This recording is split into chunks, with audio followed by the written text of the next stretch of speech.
नारी को सर्वथा पूजनीय माना गया है।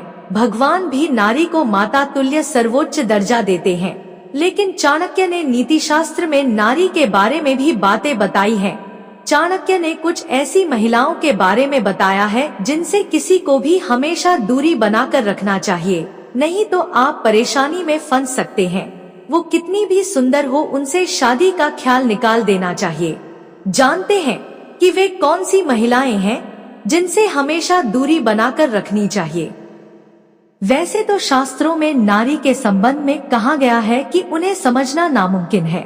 उनके संबंध में ऐसा माना जाता है कि स्वयं भगवान भी ये नहीं समझ सकते कि किसी महिला के मन में क्या चल रहा है। कुछ बातें ऐसी हैं जो अधिकतर महिलाओं के स्वभाव में शामिल होती हैं। ये बातें कौन कौन सी हैं? इस संबंध में आचार्य चाणक्य ने अपने ग्रंथ चाणक्य नीति में बताया है।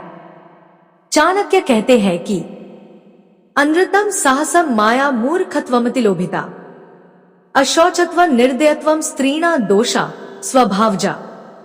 इस श्लोक में चाणक्य ने कहा है कि ऐसी नारी से दूरी अच्छी। ज्यादातर स्त्रियां बात बात पर झूठ बोलती हैं। झूठ बोलने के स्वभाव के कारण वे कई बार मुसीबत में भी फंस जाती हैं। वे कहते हैं कि बहुत स्त्रियों का स्वभाव ऐसा होता है कि वे अचानक ही कुछ भी काम कर बैठती हैं। बिना सोच विचार के ही कुछ कार्य कर देना स्त्रियों के लिए आम बात है। ऐसी महिलाएं परेशानी में डालती हैं। चाणक्य के अनुसार काफी स्त्रियां बात बात पर नखरे करती हैं। दूसरों पर अपना प्रभाव बनाने के लिए या अन्य लोगों का ध्यान अपनी ओर आकर्षित करने के लिए स्त्रियां तरह तरह के नखरे दिखाती हैं। कुछ महिलाएं अति आत्मविश्वास के चलते मूर्खतापूर्ण कार्य कर देती हैं। इनकी वजह से होता है भारी नुकसान। ऐसे में उन्हें कई परेशानियों का सामना करना पड़ता है। आमतौर पर ज्यादातर महिलाएं धन की लोभी होती हैं। उन्हें धन और स्वर्ण के प्रति खास लगाव रहता है। धन लालच में कुछ स्त्रियां सही गलत का भेद भूल जाती हैं। चरित्रहीन नारी सर्वनाश का कारण। जो नारी एक से अधिक पुरुषों से संबंध रखती हो, ऐसी स्त्री से हमेशा दूर रहना चाहिए।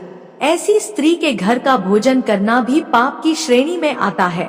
धूम्रपान और मदिरापान करने और बुरे कर्म में लिप्त स्त्री बहुत दूर रहना चाहिए। दुष्ट स्वभाव वाली स्त्री से हमेशा दूर रहना चाहिए। ऐसी स्त्री अपने स्वार्थ के लिए समय आने पर आपको अपमानित करने का साथ ही अहित करने से भी पीछे नहीं हटती है। ऐसी स्त्री आपका सर्वनाश कर सकती है, इसलिए कभी भी ऐसी स्त्री के साथ नहीं रहना चाहिए।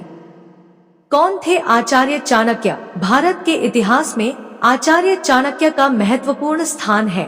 एक समय जब भारत छोटे छोटे राज्यों में विभाजित था और विदेशी शासक सिकंदर भारत पर आक्रमण करने के लिए भारतीय सीमा तक पहुंचा था, तब चाणक्य ने अपनी नीतियों से भारत की रक्षा की थी। चाणक्य ने अपने प्रयासों और अपनी नीतियों के बल पर एक सामान्य बालक चंद्रगुप्त को भारत का सम्राट बनाया, जो आगे चलकर चंद्रगुप्त मौर्य के नाम से प्रसिद्ध हुए और अखंड भारत का निर्माण किया। चाणक्य के काल में पाटलिपुत्र, वर्तमान में पटना, बहुत शक्तिशाली राज्य मगध की राजधानी था। उस समय नंदवंश का साम्राज्य था और राजा था धनानंद। कुछ लोग इस राजा का नाम महानंद भी बताते हैं। एक बार महानंद ने भरी सभा में चाणक्य का अपमान किया था और इसी अपमान का प्रतिशोध लेने के लिए आचार्य ने चंद्रगुप्त को युद्धकला में पारंगत किया। चंद्रगुप्त की मदद से चाणक्य ने मगध पर आक्रमण किया और महानंद को पराजित किया। आचार्य चाणक्य की नीतियां आज भी हमारे लिए बहुत उपयोगी हैं। जो भी व्यक्ति नीतियों का पालन करता है, उसे जीवन में सभी सुख सुविधाएं और कार्यों में सफलता प्राप्त होती है।